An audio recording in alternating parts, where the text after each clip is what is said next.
مساء الخيرات على كل اهلاوي واهلاويه في المجره. معاكم شريف، ارجو دعمي بشير ولايك سبسكرايب ونفعل زر الجرس عشان يوصلك كل جديد، وعندك لينك الفيسبوك في اول كومنت، خش اعمل لي فولو وشير عشان الفيديو يوصل لكل الناس ونواجه اعلام الزملكاوي المنحاز.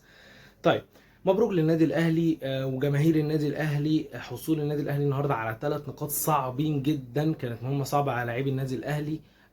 وفوز الاهلي بهدفين مقابل هدف بقدم حسين الشحات. النهارده ماتش غريب مريب عجيب، في كل حاجه تخليك تقول الماتش يعني 50% 50%.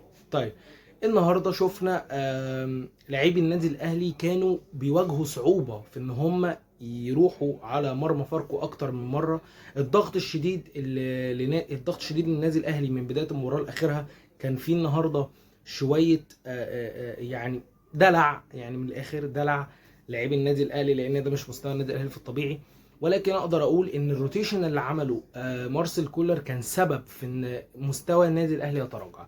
وده اللي خلى يعني كابتن احمد الخطاب النهارده يكون طمعان في الماتش. وشفنا هجمات لفاركو كانت مهدده لمرمى النادي الاهلي، فكانت يعني ماتش كان سجال رايح جاي ما بين الفريقين. كان ماتش كويس، كان ماتش ممتع، يعني استمتعنا بالماتش. ولكن النهارده كان في كسور، كان في حاجات لازم نركز عليها. خالد عبد الفتاح النهارده هو اكتشاف وظاهره. النهارده النادي الاهلي بيتكلم في ان في لعيب باك رايت كويس نقدر نعتمد عليه، ولكن هو محتاج فرصه، محتاج ان هو يظهر، محتاج ان هو يواجه مواجهات شديده يقدر يتعلم منها وياخد منها خبرات. خالد عبد الفتاح النهارده شفناه وهو بيأدي مباراه رائعه، بيأدي اداء رجولي. فيعني اقدر اقول ان بقى في خليفه لمحمد هاني في الملعب.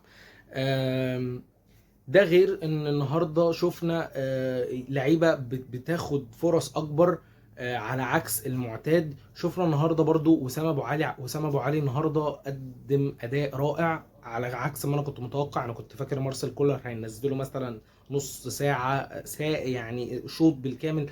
ولكن النهارده لقينا وسام ابو علي بياخد يعني تقريبا شوط ونص. وشفنا موديست نازل في اخر 10 دقايق. والنهارده كانت اخر مباريات موديست في النادي الاهلي او في القلعه الحمراء، وهنقول له مع السلامه.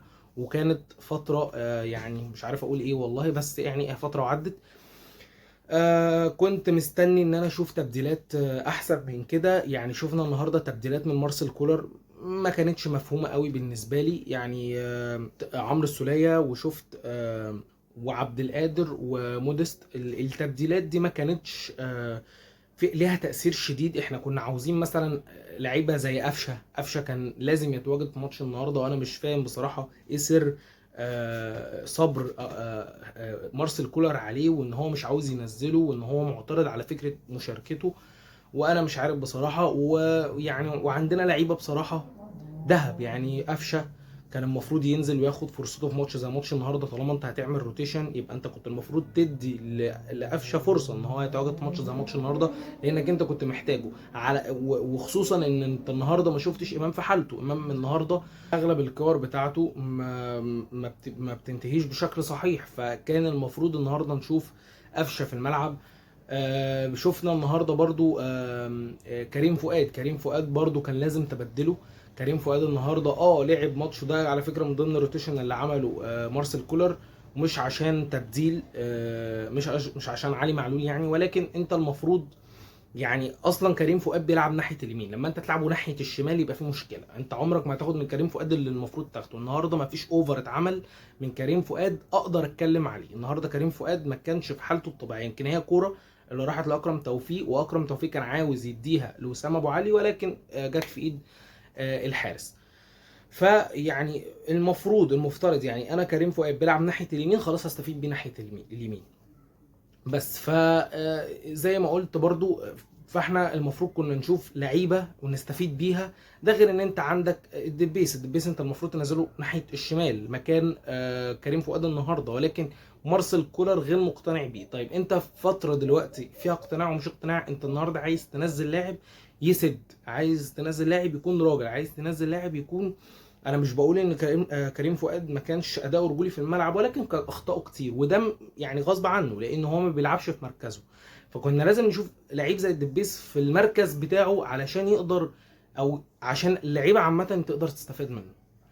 ولكن ما شفناش التبديلات دي. احنا شفنا النهارده يمكن زي ما قلت احنا استفدنا النهارده بتبديل واحد بس اللي هو السوليه، ان هو رايح امام عاشور، لان امام عاشور ما كانش بيبذل او ما كانش بيطلع كل اللي عنده. ده طبعا اداء طبيعي لان هو بيلعب بقاله فتره، ف يعني تعب، مش قادر يبذل نفس الجهد، مش قادر يدي نفس الاداء، وده شيء طبيعي.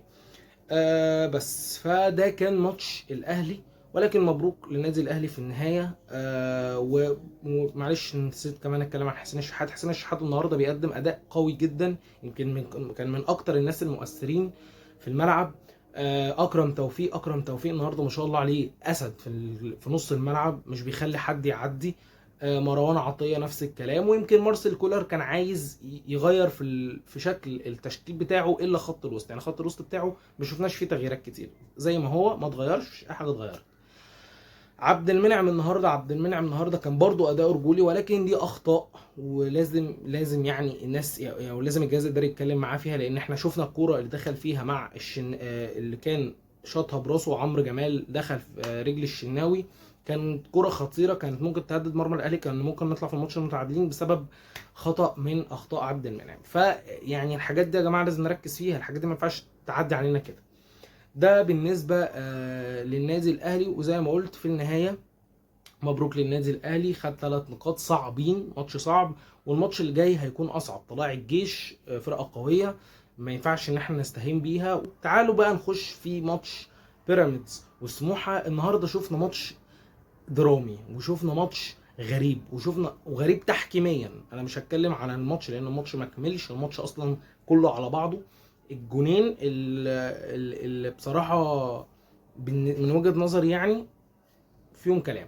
بالنسبه لضربه الجزاء، حسام حسن النهارده كان ليه ضربه جزاء وما فيهاش نقاش، وما اعتقدش ان التحكيم كان ليه اعتراض عليها، ولكن اعترض على فكره ان سموحه هيجيب هدف في بيراميدز. فبيراميدز النهارده كان يعني في انفراد. فيستون مايلي راح كان عنده انفراد مع هاني سليمان، كوره كلنا اجمعنا عليها ان الهاني سليمان خبط الكوره الاول، وان هو ما خبطش فيستون مايلي. وفيستون مايلي اول ما شاف رجل هاني سليمان قدامه قام متدقلج وكانه يعني شالته عربيه. الكرة اتكررت مرة واثنين وثلاثة من جميع الزوايا، والكرة اصلا في حتة الدنيا كلها شايفاها، فالكلام هيكون قاطع عليها، ما كانش فيها يبقى جدال عليها. فبالنسبة لنا احنا كمتفرجين شفنا ان الكرة ما فيهاش حاجة، المعلق نفسه قال ما فيهاش حاجة، ولكن الحكم كان ليه قرار تاني، وان هو يحسبها فاول ويطرد الهاني سليمان. وانا مش شايف اي داعي للطرد، فكان قرار الطرد قرار متهور جدا من الحكم. كان لازم يشوف ان الموضوع مش مستاهل. يعني الفار ماشي قال ان هي فاول مش طرد، لان هو اولا غير ان هو انفراد. هتقول لي ازاي يا عم، ده قفل انفراد. هقول لك تمام، ولكن هو ما دخلش عليه، يعني ما وقفش قدامه وكسره وساب الكوره. لا يا باشا، هو خبط الكوره، وكان يعني والدليل ان الكوره غيرت اتجاهها. فبالنسبه لي انا يعني الموضوع ما كانش يعني يحتمل طرد، ولكن دي وجهه نظر الحكم فيها كلام. طبعا فيها كلام. الماتش في النهايه يعني وقف على تعادل لسموحه وبيراميدز. الماتش ما كملش نتيجه ان في ماس كهربائي ادى الحريق، مش عارفين، بس في الغالب الماتش هيكمل يعني، او هيتعاد ويكمل من نفس الدقيقه اللي وقف عليها. وفي النهايه كان يعني هي دي الحاجه الوحيده اللي كانت في ماتش بيراميدز وسموحه. زي ما قلت اداء التحكيم عليه كلام، طبعا عليه كلام. انا مش مقتنع ان فيها طرد، مش مقتنع تماما ان المفروض الموضوع ده يحصل. خلي بالكم انا كمان اقول لكم على حاجه. جون بيراميدز قبليه فاولين، يعني اللاعب اللي جاب الهدف خبط في ظهر المدافع وقع على الارض، وقبليها اصلا كان في برضه لاعب متشنكل في رجله. فاللي هو يعني الجون فاول من البدايه. وشفنا الحكم برضه ادى انذار وللاعب المعترض. ويعني زي ما قلت الاداء التحكيمي في مباراه بيراميدز عليه كلام وعليه انتقادات كتير، فمش عارفين الموضوع هيوصل لفين. فاتمنى ان يعني انا مش عارف مين هيفيدنا بصراحه في الاداء التحكيمي ده، بس ماشي يعني هنشوف الناس هتقول ايه، يعني هنعرف، هنشوف يعني، وهنتكلم في اللي الناس هيقولوه. وفي الاخر مبروك للنادي الاهلي وان شاء الله الماتش الجاي يكون ماتش موفق للنادي الاهلي ويكمل. وبالمناسبه النادي الاهلي النهارده بقى معاه 48 نقطه وبيقرب قوي من المركز الاول. فاتمنى ان النادي الاهلي يكون موفق في الفتره اللي جايه. اتمنى تكون الرساله وصلت. شكرا، سلام.